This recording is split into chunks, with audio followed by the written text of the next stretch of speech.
How's it going, everybody? Coming to you today with an update from my last video. In my last video, I was out doing a shakedown ride on my Honda Trail 125, getting ready to do the Great Divide or Continental Divide Trail, whatever you want to call it. And I had mentioned that I was taking the Trail 125 out and that I was going to be meeting a couple of guys on Trail 125s out there, and we were going to do the Great Divide on those little bikes. Well, you can't really see it behind me, but the stable no longer has a Honda Trail 125 in it. So instead, for that trip, I will be taking my Yamaha TW200. Now, I've been getting this bike ready to go in place of the Trail 125. So I thought I would show you what I've done to the bike to get the bike ready. And in a separate video, I'll go over my luggage and everything I'm taking with me. So for this video, it's going to just kind of be a short little video because of the update of me taking a different bike, and show you the stuff I've done to get this bike ready for that trip. So real quick little video. Let's look at what I've done to get my Yamaha TW200 ready to tackle the Great Divide motorcycle route. The first thing I did was I changed out the factory tire for a Shinko 241 and the 4.0 by 18. I also updated the factory tube to a heavy duty tube, and even with the heavy duty tube in and this tire, it is a lighter, more nimbler setup than the factory tire. So everyone says these 241s are the way to go, so giving it a shot. Okay, next I went with the Ricochet skid plate. It is much more substantial, gives a lot better coverage, and it's a much heavier duty, just all around better skid plate. I went with the Ricochet just because of the name brand, and it's supposed to be a really good one. Other companies make skid plates, so just pick which one you think would be best for you. I went with Ricochet, and this is their TW200 specific. Easy to mount. I've got a video where I show how to mount and how to install the Ricochet, so you can check that out if you're interested in how to do that. Right here, I installed the Tusk YZ450 shifter. I went with the 450 because it gives you a longer distance between your pegs, and the shifter allows you to get underneath easier while wearing boots. Has the spring-loaded tip to help to keep from breaking anything. So yeah, the Tusk YZ450 will fit. You can also use the TW200 one. It's just a little bit shorter. I went with the YZ because I wanted a longer distance between the pegs and the shifter, especially since the next thing I did was I updated the pegs. The factory pegs are very small and don't give you much traction. These are the Amazon special T-Dubs Kid and everyone else talks about and uses. They're relatively inexpensive. The only thing is you have to drill a hole on the other side. You drill a hole on over here to make up for the spring. This side, no issue, plugged right in, but the other side you do have to drill an additional hole. Next, I added a inline fuel filter. Since I'm going to be on the road purchasing fuel from Lord knows where, I decided to give me a little bit of protection. I didn't want to have my carburetor all gummed up and me having to stop and clean it. So I did add a inline fuel filter just for a little peace of mind. Down here, I have added a EK 428 O-ring chain. The 428 O-ring should give me a much longer life than the factory one. The factory one was still in okay shape, but I wanted to update to give myself the greatest chance of survival, so I went with the O-ring chain. And I got it from ProCycle, bought a chain breaker, and it was super simple, easy to do. easy to put on. Yeah, so I went with the EK O-ring chain from ProCycle. And that's pretty much everything on this side. We'll hop over to the other side of the bike and show you what we got over there. I went with the Tusk top rack. I've got an install video on this if you're interested in how to install it. I needed a way to beef up the subframe of the TW to handle all the luggage. So I went with the top rack from Tusk Rocky Mountain ATV. Easy install. I've got a video on it on my channel. It comes down and mounts to the rear foot peg mount. Gives you a much stronger platform. So if you're going to carry anything on the back of your TW, you're going to need some sort of rack system. And I just went with Tusk. Cycle Racks is supposed to make another good one, but for my needs, the Rocky Mountain Tusk was the way to go. Coming up here, I have the Clark 2.7 gallon tank. I ordered this from ProCycle.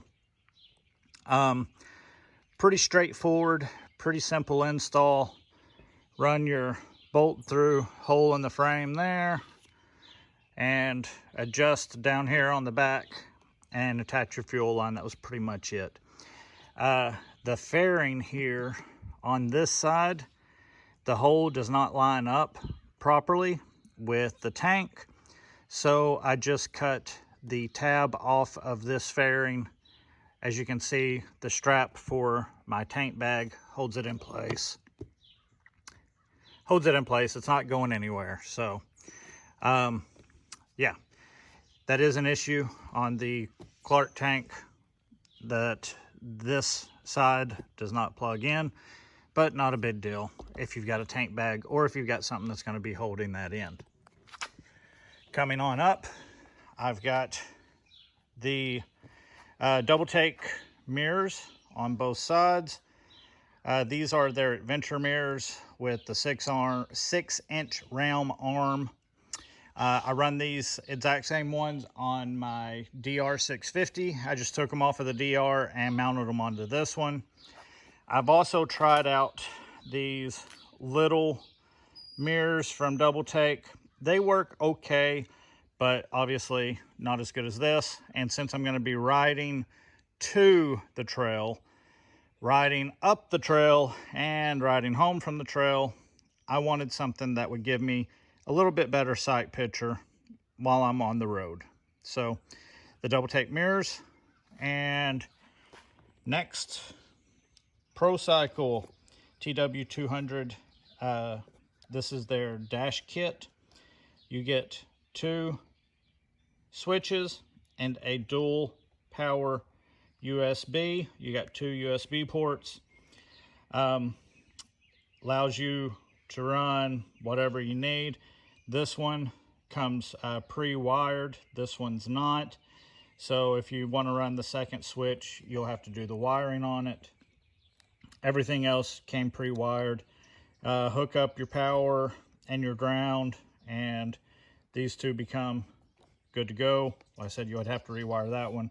This is the ProCycle TW200 dash kit, and it is super easy to install. I've got a video on this as well. I've got a round mount going underneath my fairing, and I've got just some old this is whatchamacallit, Thermarest Z Lite padding. I've got it in there to help with the vibration. Run an old smartphone with Gaia Pro and with Google Maps. It does not have a SIM card in it, but it'll work off of wireless, and it does work as a small, inexpensive GPS unit. Not the best in the world, but it works. And this phone cost me $10 off of eBay for a working rugged smartphone. And I just run the power supply here, charge it up when not needing to charge it, tuck the power supply down in there, good to go. I can also just remove the cord and put it in my tank bag whenever, like heavy rain or whenever it's not needed. But just for on the go, I can easily plug it in, plug it out, keep it charged. Come around here to the front. I've got the Tusk D-Flex handguards. These are a pain in the butt to install on the factory bars. Don't really recommend these unless you're going to change out your bar. As you can see, I had to add several washers on this side. I had to like grind the mount to get it to fit. These are not a great fit for your factory bars. So change out your bars if you want to get these, or plan on having to do a lot of modifying to get them to work.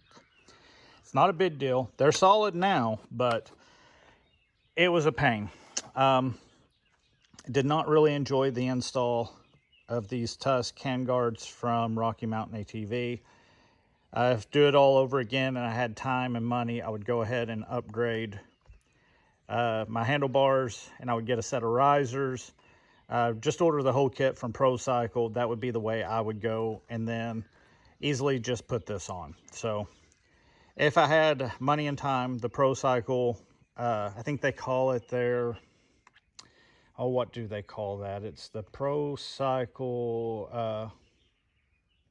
something kit. It's under the TW section. It's allows more comfort, raises the bars, gives you a beefier handlebar. So they work. They're just a pain to install.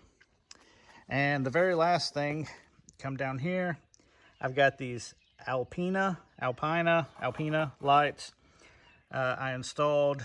They are just some Walmart LED floodlights. They give me a little bit better sight picture while riding off-road in the dark.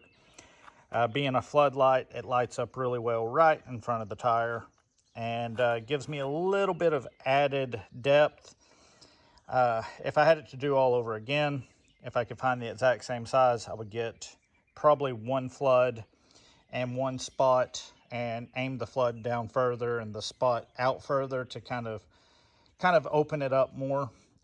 Or maybe just get two spots and aim one spot down and one spot out. The two floods do okay. They light up the trail really well, and they look pretty good on there. Okay, so there you have it. That is everything I've done to the bike to get the bike ready for what is basically going to be a 5,500 mile loop from Arkansas to New Mexico, Mexico border, up to Montana, Canadian border, back to Arkansas. The next video I have, I'll go over what I've got for my luggage and what I've got in my luggage. I'll give you a gear loadout, show you what I'm taking with me, and after the trip's over, I'll do a follow-up video showing you what didn't work for me. So keep your eyes out if you're interested on what I'm going to pack and take with me and how I'm going to pack and take with me the gear for a 5,500 mile loop of the Great Divide motorcycle route. So we'll see you guys later. As always, like, share, subscribe, and thank you for watching. We'll see you next time.